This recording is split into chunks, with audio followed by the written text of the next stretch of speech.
তাই হরিবল। ওমা bomb bomb ধ্বনি করে কে গো? ভোলানাথ, তাই তো? ওই যে মদ ভাঙ টাং খায়, মধ্যে মধ্যে খায় না কি? খায় তো। এই সমস্ত কথা তো আমরাই বলি কি বাবা। আচ্ছা, ভোলানাথ যিনি মহাবৈষ্ণব, তিনি কি কখনো গাঁজা খেতে পারে? আরে না তো, অথচ আমরাই তো বলি। কি ভেবে দেখুন, যদি বলেন মশাই খায় না, তাহলে কালী পুজোয় লাগে কেন? ভোলানাথের খাওয়ার যুক্তি না, ওটা হলো আমাদের খাওয়ার যুক্তি। তাই কি যেভাবে হোক খেতে হবে তো, কি একটা কায়দা না করলে তো হবে না। তাই কি বাবা, তাহলে সেই ভোলানাথ আজ বোম বোম ধ্বনি করে নৃত্য করছে কেন বলুন তো? আজ তার মনোবাসনা পূর্ণ হয়েছে। তাই যদি বলেন কোন মনোবাসনা, আপনি আমি অনেকে জানি, যখন স্বয়ং ভগবান গোপীদের সঙ্গে রাসে প্রবৃত্ত হয়েছিলেন, ওই সময় ভোলানাথেরও মনে বাসনা হয়েছিল। ভোলানাথ মনে মনে চিন্তা করেছিলেন, ভগবানের রাসলীলা আমি দেখবো কি বাবা। তো যখন তিনি রাসে প্রবেশ করতে যাচ্ছিলেন, ওই দ্বারের দাঁড়িয়ে ছিল কে? ওই দ্বারের দাঁড়িয়ে ছিল কি গো?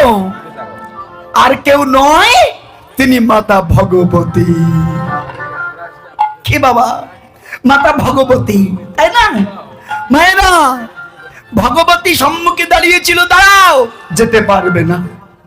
ভোলানাথ বলেছিল, ভগবতী তুমি তোমার সহধর্মিনী, তুমি আমাকে বাধা দিচ্ছ কেন? শোনো, আমি তোমার সহধর্মিনী বলেই বাধা দিচ্ছি। কথাটা বুঝো কিন্তু মা। এই প্রত্যেক মাকে বলছি, সাধনার সময় যদি কোনো মা কামিনীর স্বভাব পরিত্যাগ করে মাতৃ স্বভাবে কৃষ্ণ ভজন করতে পারে, এই জগতে তার আর কৃষ্ণ ধন হারাবার ভয় থাকবে না। দেখেছেন? এই জন্য শাসনের ভাগটা কিন্তু আপনাদের উপরে বর্তায়। যতটুকু প্রয়োজন ততটুকু দেবেন, অধিক না, কিন্তু এতে কিন্তু সর্বনাশ হবে। কি তাই না? এই জন্য যতটুকু প্রয়োজন ততটুকু দেবেন। যদি বলেন মশাই এরা তো কথা শোনে না, কি তাই না? অনেক আমি কই না, অনেক জায়গায় বলেন, দাঁড়িয়ে বলে, ও মশাই তুমি তো কও, ওরা তো শোনে না। যেরকম শুনবে না এরকম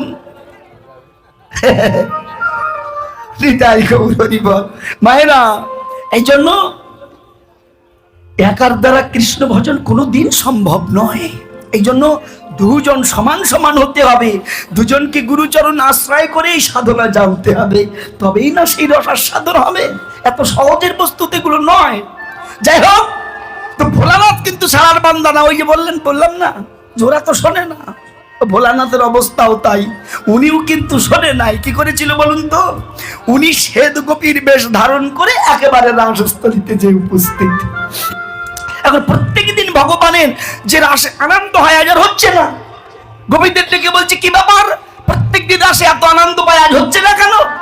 দেখো দেখো, আমার রাসস্থলীতে কোনো কামের বহির বিকাশ হলো না তো, কোনো পুরুষের আগমন হলো না তো। হঠাৎ দেখতে পাই কি জানেন? একজন শ্বেত গোপী বসে আছে সামনে। ভোলানাথ বিশাল চেহারা তো, কি বাবা সামান্য না তো। গোপীগণ মনে মনে চিন্তা করছে, ব্যাপারটা কি, আমাদের জুতে তো এরকম গোপী দেখিনি কোনোদিন, করতে গেল। যেই মাত্র সাদা বসন খুলে দিয়েছে, ওই যে জটার ভার আর ত্রিনয়ন বেরিয়ে পড়েছে। এ কি ভোলানাথ, তুমি রাসস্থলীতে? ভোলানাথ বলেছিল, প্রভু আমার মনে বড় স্বাদ, আমি তোমার রাস দর্শন করতে চাই। ভগবান বলেছিল, ভোলানাথ আমার রাসে পুরুষের প্রবেশ নিষিদ্ধ, তুমি এক্ষুনি আমার রাসস্থলে পরিত্যাগ করো। এ বাবা, শুধু ভোলানাথ নয়, নারায়ণের বক্ষ বিলাসিনী স্বয়ং নারায়ণী লক্ষ্মী, তিনিও রাসে প্রবেশ করতে পারেনি। এটা সামান্য বিষয় জানেন? ভগবান বলেছিল, লক্ষ্মী একমাত্র রাসে অধিকারিণী হলো গোপীগণ, এখানে সবাই প্রবেশ করতে পারবে না। এই জন্য মা লক্ষ্মী ওই রাসে যাওয়ার জন্য তিনি কি করেছিলেন জানেন? বৃন্দাবনে 12খানা বন আছে, তার মধ্যে একটি বন হচ্ছে তাল বন, বেল বন।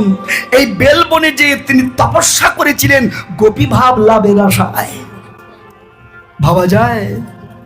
এই জন্য ভোলানাথ সেদিন বলেছিল, দয়াময় আজ আমি রাস থেকে বঞ্চিত হলাম, তবে তোমাকেও কথা দিয়ে গেলাম প্রভু, আগত কলিযুগে আমি অদ্বৈত রূপে জগতে প্রকটিত হব।